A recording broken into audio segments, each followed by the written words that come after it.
Hanggang bukas na lamang tatanggapin ng Office of the Muslim Affairs ang aplikasyon para sa libreng pabahay ng pamahalaan.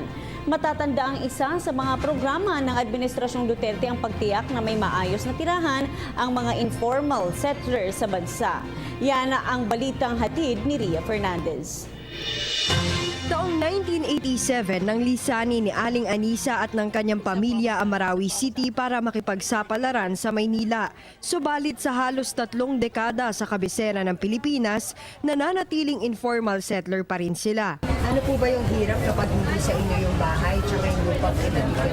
Talaga pong mahirap kasi yung bahay, yung walang bahay, yung wala kami malalagyan ng mga gamit, tapos kung saan-saan kami nakakatulog sa gilid. Yun po. At saka ang hanap buhay po namin, wala kaming pwesto. Ganito rin ang sitwasyon ni Aling Florencia. Anya, 8 taon na siyang nangungupahan sa isang squatters area sa Santa Cruz, Maynila.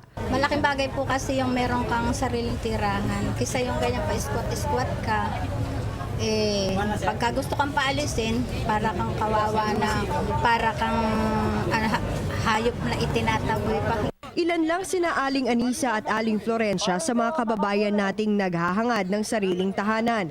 Kasama sila sa humigit kumulang 15,000 informal settlers na nag-a-apply sa Office of the Muslim Affairs sa Maynila para mabigyan ng libreng pabahay ng pamahalaan.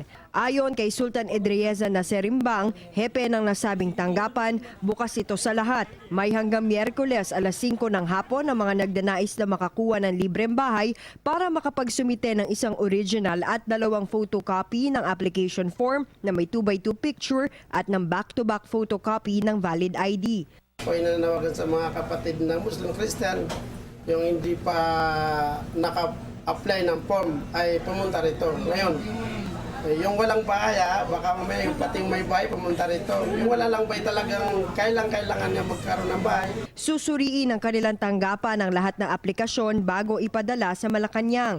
Ang palasyo naman ang mag-iendoso sa National Housing Authority kung sino sa mga nag-apply ang nararapat na pagbigyan. Matatanda ang tiniyak ni Pangulong Rodrigo Duterte na walang mangyayaring demolisyon kung walang relokasyon.